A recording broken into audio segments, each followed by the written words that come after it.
தமிழ்நாட்டை அயோத்தியாக மாற்ற பார்க்கிறார்கள். தமிழ்நாடு அயோத்தியாக மாறினால் தவறில்லை. எந்த மாதிரி அயோத்தியாக தமிழ்நாடு மாற வேண்டும் என பாஜக நினைக்கிறது.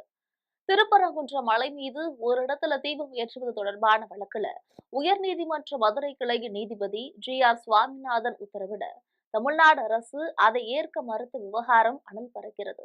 இந்த சூழல்ல தான் அயோத்தி பற்றிய பேச்சுக்கள் படபடக்கின்றன. அயோத்தியில பாபர் மசூதி இருக்கக்கூடிய இடம் ராமர் பிறந்த இடம். ஆகவே அதை இந்துக்களிடம் வழங்க வேண்டும் என்று நீண்ட காலமாகவே பிரச்சனை நடந்து வந்திருக்கு. இதை வைத்து நாடு முழுக்கவே ஆங்காங்கே மத கலவரங்கள் தொடர்ந்து வெடித்தபடி இருந்தன. குண்டுவெடிப்பு சம்பவங்களும் பொதுமக்களோட உயிர்களுக்கும் உடைமைகளுக்கும் உலை வைத்துக் கொண்டே இருந்தன. இந்த பிரச்சனைக்கு 2019ஆம் ஆண்டு உச்சநீதிமன்றத்தோட தீர்ப்பு ஒரு விடையை கொடுத்துச்சு.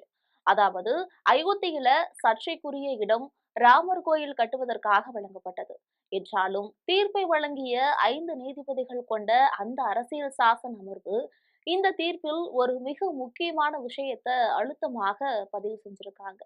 அது வழிபாட்டு தலங்கள் சட்டம் 1991 பற்றியதுதான். இந்த சட்டம் முன்வைக்கக்கூடிய அடிப்படை சாராம்சத்தை நீதிமன்றம் ஏற்றுக்கொண்டதோடு மட்டுமல்ல, அதன் முக்கியத்துவத்தை அரசியலமைப்பின் அடிப்படை கட்டமைப்பின் ஒரு பகுதியாகவும் உறுதிப்படுத்துச்சு. 1991ஆம் ஆண்டு காங்கிரஸ் ஆட்சி பிரதமராக பி.வி. நரசிம்மராவ் இருந்தார். நாடெங்கும் அயோத்தி பாபர் மசூதி விவகாரம் போலவே வழிபாட்டு தலங்களை முன்வைத்து புதிதாக சர்ச்சைகள் தொடர்ந்து வெடித்துக் கொண்டே இருந்தன. கலவரங்களும் தொடர்ந்தன. இதையெல்லாம் முடிவுக்கு கொண்டு வரக்கூடிய நோக்குடன் தான் வழிபாட்டு தலங்கள் சட்டத்தை 1991 பாராளுமன்றத்தில் நிறைவேற்றியது காங்கிரஸ் அரசு. இந்த சட்டத்தின் முக்கியமான சாரம் 1947ஆம் ஆண்டு ஆகஸ்ட் 15 அன்று ஒரு வழிபாட்டு தலம் எந்த மத அல்லது பிரிவை சார்ந்து இருந்ததோ அதே மத தன்மையுடன் தான் அது எதிர்காலத்திலும் பராமரிக்கப்பட வேண்டும். அதாவது சுதந்திரம் அடைந்த பிறகு எந்த ஒரு வழிபாட்டு தலத்தையும் வேறு மதத்தை சார்ந்ததாக மாற்றுவதோ ஆக்கிரமிப்பதோ கூடாது என்பதே இதன் சாரம். குறிப்பிட்டு சொல்வதென்றால் ஒரு மத வழிபாட்டு தலத்தை வேறொரு மதத்தின் வழிபாட்டு தலமாகவோ அல்லது அதே மதத்தின் வேறொரு பிரிவின் தலமாகவோ மாற்றுவதற்கு தடை 1947 ஆகஸ்ட் 15ஆம் தேதி நிலவிய வழிபாட்டு தலத்தின் மத தன்மையை பேணி காக்க வேண்டும். 1947 நிலவரத்தை மாற்றுவது தொடர்பாக நீதிமன்றங்கள்ல நிலுவையில் இருக்கக்கூடிய அனைத்து வழக்குகளும் முடிவுக்கு கொண்டு வரப்படும். புதிதாக எந்த வழக்கையும் தொடுக்க முடியாது என்றெல்லாம் கூறியது அந்த சட்டம். அதே சமயம் ராம ஜென்ம பூமியாக கருதப்பட்ட பாபர் மசூதி வளாக பிரச்சனைக்கு இந்த சட்டம் பொருந்தவே பொருந்தாது அப்படின்னு விளக்கம் அளிக்கப்பட்டது. அயோத்தி வழக்குல சர்ச்சைக்குரிய நிலம் யாருக்கு சொந்தம் என்ற உரிமை பிரச்சனையை 2019 முடித்து வைத்த உச்சநீதிமன்றம் அந்த தீர்ப்பிலேயே 1991 பிறப்பிக்கப்பட்ட சட்டத்தின் வலிமையையும் அவசியத்தையும் அழுத்தமாக குறிப்பிட்டது. 1991 சட்டம் என்பது நாடு சுதந்திரம் அடைந்த போது இருந்த மத சூழலை அப்படியே பாதுகாப்பதாகும். இது நாடு தன்னுடைய மத சார்பின்மைக்கு அளிக்கக்கூடிய உறுதிமொழியை பிரதிபலிக்கிறது. சகிப்புத்தன்மையுடனும் சகோதரத்துவத்துடனும் ஒரு தேசம் இணைந்து வாழ இது அவசியமாக கருதப்படுகிறது. வரலாற்றில் நிகழ்ந்த தவறுகளை சரி செய்வது என்ற பெயரில் ஒரு சமுதாயத்தின் வழிபாட்டு தலத்தை அச்சுறுத்துவதையோ அல்லது அதன் தன்மையை மாற்றுவதையோ இந்த நீதிமன்றம் அனுமதிக்காது. அதற்கு நீதிமன்றங்களும் உடன்படக்கூடாது. அப்படி செய்தால் அது அரசியலமைப்பு சட்டத்தின் அடிப்படை அம்சமான மதசார்பின்மையை மீறுவதாகும் என்று நீதிபதிகள் திட்டவட்டமாக கூறியுள்ளனர். உச்சநீதிமன்றம் 1991 சட்டத்தை பலமாக ஆதரித்த போதும் அயோத்தி தீர்ப்புக்கு பிறகு நாட்டில் சில வழிபாட்டு தலங்கள் தொடர்பான சர்ச்சைகள் மீண்டும் எழத் தொடங்கின. முக்கியமாக வாரணாசியில் இருக்கக்கூடிய ஞானவாபி மசூதி, மதுராவில் உள்ள ஹாகி ஈத்கா மசூதி போன்ற பல வழிபாட்டு தலங்கள் தொடர்பாக கீழ் நீதிமன்றங்களில் புதிய வழக்குகள் தாக்கலாகி கொண்டிருந்தன. ஞானவாபி வழக்குல மசூதி வளாகத்தின் அளவீடு மற்றும் ஆய்வு பணிகள் குறித்து உள்ளூர் நீதிமன்றம் உத்தரவிட்டது. அதாவது ஆய்வு மட்டும் செய்யலாம், வேறு நடவடிக்கைகள் எதுவும் எடுக்கக்கூடாது அப்படின்னு சொன்னாங்க.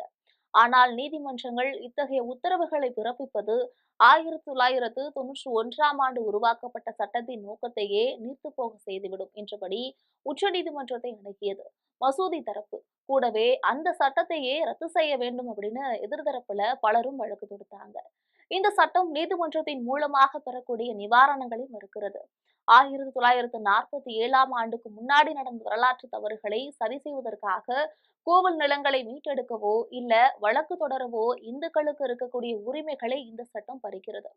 இது சமத்துவத்துக்கான உரிமையையும் மத சுதந்திரத்திற்கான உரிமையையும் மீறுவதாக இருக்கிறது என்றெல்லாம் மனுக்கள் தாக்கல் செய்யப்பட்டுள்ளன. அதே சமயம் 1991 சட்டத்தை கடுமையாக அமல்படுத்த கோரி அகில இந்திய மஜ்லிஸ்-இ-இத்தேஹாதுல் முஸ்லிமின் தலைவர் அசாதுதீன் ஓவைசி போன்றோர் தரப்பிலிருந்தும் மனுக்கள் தாக்கல் செய்யப்பட்டிருந்தன. சட்டத்தை நீர்த்து போக செய்யக்கூடிய முயற்சிகளை நீதிமன்றம் தடுக்க வேண்டும் என்பதே இவர்களோட கோரிக்கையாக இருந்தது. உச்சநீதிமன்றம் இருதரப்பு மனுக்களை ஏற்றுக்கொண்டு விசாரணைக்கு எடுத்துக் கொண்டாலும் பல முறை ஒத்திவைக்கப்பட்ட இந்த வழக்குகள் 3 நீதிபதிகள் அமர்வு விசாரணைக்காக காத்திருக்கின்றன. ஞானவாபி தொடர்பான வழக்கை விசாரித்த உச்சநீதிமன்ற தலைமை நீதிபதி சந்திரசூட் தலைமையிலான அமர்வு 1991 சட்டம் செல்லுமா செல்லாதா என்பது தொடர்பாக உச்சநீதிமன்றத்தில் நிலுவையில் உள்ள வழக்குகள் முடிவுக்கு வரும் வரை கீழ் நீதிமன்றங்களில் வழிபாட்டு தலங்கள் தொடர்பான புதிய வழக்குகளை பதிவு செய்யக்கூடாது. ஏற்கனவே இருக்கக்கூடிய வழக்குகளை விசாரணைக்கு எடுத்துக் கொள்ளவும் கூடாது. அதேபோல சர்ச்சைக்குரிய வழிபாட்டு தலங்கள்ல ஆய்வு நடத்தவோ அல்லது வீடியோ பதிவு செய்யவோ எந்த ஒரு நீதிமன்றமும் உத்தரவு பிறப்பிக்க கூடாது என்று கடந்த 2024ஆம் ஆண்டு டிசம்பர்ல உத்தரவிட்டுள்ளது. இந்த அமர்வு ஒரு முக்கியமான வேறுபாட்டை சுட்டிக்காட்டியதையும் இங்கே நினைவில் கொள்ள வேண்டும். தன்மையை கண்டறிதல் மற்றும் தன்மையை மாற்றுதல் ஒரு வழிபாட்டு தலத்தின் மத தன்மையை கண்டறிவதை 1991 சட்டம் தடுக்கல. ஆனால் அதனுடைய தன்மையை மாற்றுவதையே இந்த சட்டம் தடை செய்கிறது அப்படின்னு அந்த அமர்வு கருத்து தெரிவிச்சாங்க. இந்த கருத்து ஒரு சட்ட பிரச்சனைகளை உருவாக்கியுள்ளது. அதாவது ஒரு மசூதி உண்மையில் கோயிலின் இடிபாடுகளின் மீது கட்டப்பட்டதா என்று தொல்லியல் ஆய்வு மூலம் கண்டறிய முடியுமா? அப்படி கண்டறியப்படுமானால் அது தன்மையை மாற்றுவது என்ற வரம்புக்குள் வருமா?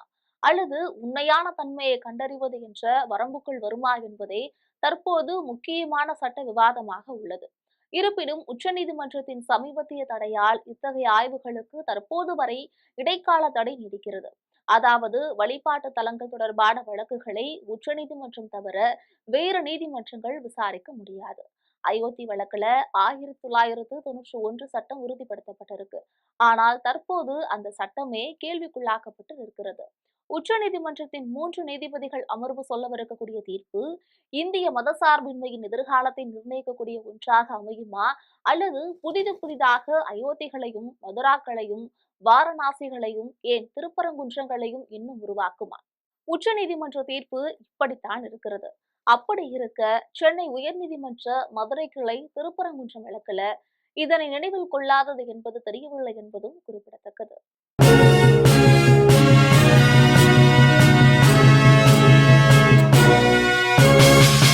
உடனுக்குடன் அப்டேட் தெரிந்து கொள்ள ஜெம் டிவி தமிழ் ஆப்பை இன்ஸ்டால் செய்யவும்.